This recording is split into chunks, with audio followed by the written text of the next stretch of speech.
Let's talk about team working agreements. A team working agreement is a set of norms that are established between the team.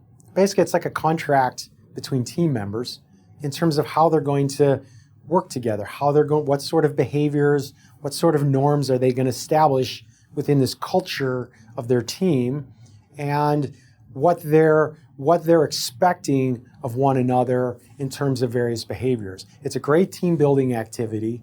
When you establish a team working agreement, one of the first things you want to do is get the team together. This isn't an activity that a product owner, a scrum master, or even if you're not doing an agile project and you're doing something more traditional, you can still build a team working agreement. This isn't something the project manager would just go out and do and hand to everybody. It's really about getting everybody together and participating in order to build this agreement, this contract, this binding sort of behavioral model, so to speak, in terms of what's acceptable in terms of behaviors, how we're going to treat each other with respect, what time we're going to start meetings at, how we're going to interact, how we're going to deal with conflict. The fact that we want to accept each other's differences as well as accepting each other's strengths, how we're going to help each other be successful as a team.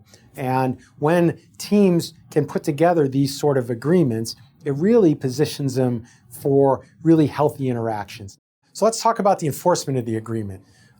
Ultimately, it comes down to the team members holding themselves accountable. Now, certainly a scrum master, a PM, an agile coach, a manager, those may come to mind as being, the first person, the enforcer, so to speak. It's not so much about, having the enforcer come down and remind folks about the agreement to really uphold the agreement. It's really about the team keeping themselves accountable. Now, of course, whether or not it's sports or in project management of some sort, having a coach or manager, someone, help us kind of get realigned and kind of orientated back to what we've agreed to in the working agreement is certainly valuable and can be welcomed by all the team members. Do teams ever revise working agreements? And the answer is yes. A working agreement is not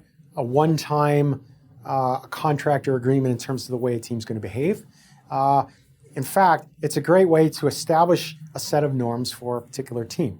But at some point in time, if the team realizes that there are certain norms that aren't working, they should discuss that in a retrospective and certainly be free to change it. This is a continuous improvement activity. It's not a one-time activity. It's something that really requires care and feeding and a level of awareness and an idea, a mindset of continuous improvement. So does the team working agreement relate to some of the principles of Scrum, transparency, inspection, and adapting? And the answer is absolutely yes. We can have in a working agreement, can be very transparent, can be posted up on a wall where anybody can see it, right? So we have various behaviors that are defined in this working agreement, and it's very transparent to all the members of that various team, and maybe folks that aren't on that team, what's expected of each member of that particular team that's defined in that working agreement. So from a transparency standpoint, that working agreement can be posted and readily available to any stakeholder. Now, inspection, that again, we can inspect ourselves, right? We can look at our own behaviors. We can look at the behaviors of others. We can look at the behaviors of the various team and see if there's any sort of storming.